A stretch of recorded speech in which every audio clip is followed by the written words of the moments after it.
We are quietly re-engineering the human mind into a state of permanent solitude. And most of us haven't noticed it happening. Here is the paradox no one wants to sit with. The more people we pack into our cities, the more invisible each of us seems to become. Why does a record-breaking density leave us feeling more alone than ever? Loneliness, fear, love, loss, the emotions we hide. You're watching the Njinji studio stand in the middle of any modern city at rush hour. 1,000 people move past you in a single minute, and somehow it can feel like the loneliest place on earth. This is the urban paradox, and it's real. Researchers studying city life have found something counterintuitive. Density and connection are not the same thing.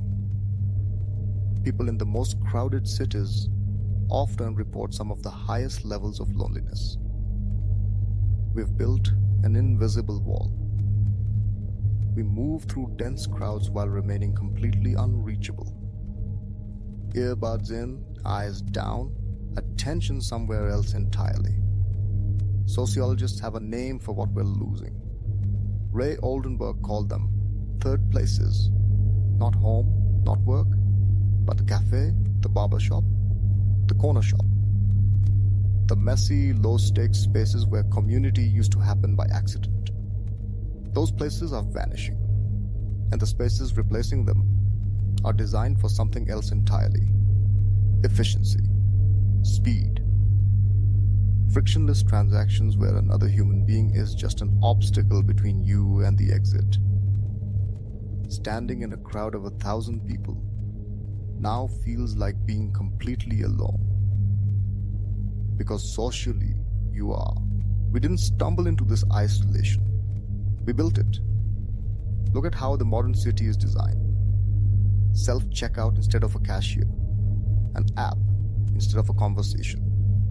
A screen to order. A screen to pay. A screen to summon a car driven by someone you'll never speak to. Every one of these is sold to us as convenience. And each one quietly removes a small moment of human contact that used to be unavoidable. We've traded the messy unpredictability of real community for the curated safety of the screen. No awkward small talk, no risk of rejection, no friction. But here's what we're learning. Friction was never the enemy. Friction was the connection. Those tiny, slightly uncomfortable human exchanges, the ones we've engineered out of daily life, were the threads holding the social fabric together. Remove all the friction, and you don't get a smoother life. You get a frictionless one. And frictionless means nothing sticks, including other people. But this isn't just an accident of modern design. To understand why we stay tethered to these glowing rectangles, we have to ask a harder question. Who profits when you feel invisible? Your attention is the most valuable resource on Earth, and there is an entire industry built on capturing it. The people who designed the apps on your phone have said this openly. Former tech executives have admitted that these products were engineered to exploit human psychology, to deliver small, unpredictable hits of reward that keep you scrolling. The same mechanism that makes a slot machine so hard to walk away from. This is the business model. Your engagement is the product being sold. And here is the uncomfortable part. Connection is bad for business. Think about it. If you put the phone down and had a real conversation with the person beside you, the screen goes dark. No ads served, no data collected, no engagement to sell.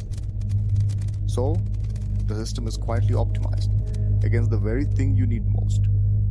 Every notification, every infinite scroll, every autoplay is a small engineered nudge to keep you looking at the glass instead of looking up. And as real connection gets harder, a new market appears to fill the gap. AI companions, subscription friendship, apps that promise to cure the loneliness that other apps helped create. Your isolation sold back to you as a service. You aren't choosing this in a vacuum. You are living inside a system designed to keep you tethered because your solitude is profitable.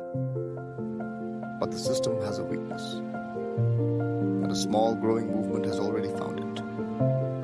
We'll get there in a moment. Here is the part the system doesn't want you to hear. None of this is destiny. The wiring that makes us crave connection is far older and far stronger than any app. It has survived every technology humans have ever invented, and it is still inside you right now. The way out isn't to delete everything and move to a cabin. It's quieter than that. It's the deliberate reintroduction of friction. Choosing the cashier over the self-checkout. Saying good morning to a stranger. Sitting in a cafe with no phone on the table. Letting yourself be slightly bored, slightly awkward, slightly available to the people around you. Around the world, people are starting to do exactly this on purpose. Phone-free cafes, run clubs, reading groups that meet in person, quiet pockets of analog life carved out inside the digital city. Places where the only thing on offer is presence. They aren't rejecting technology. They're refusing to let it be the only thing. Because the antidote to integrated isolation was never a better app. It was the thing the system is built to prevent. Looking up and finding another person looking back. So here is my question for you. When was the last time you let yourself have a real, unplanned moment with a stranger? And what did it feel like? Tell me in the comments. Because naming it out loud, where someone else can read it, is itself a small act of looking up. This is the Njinji studio. Stories that stay with you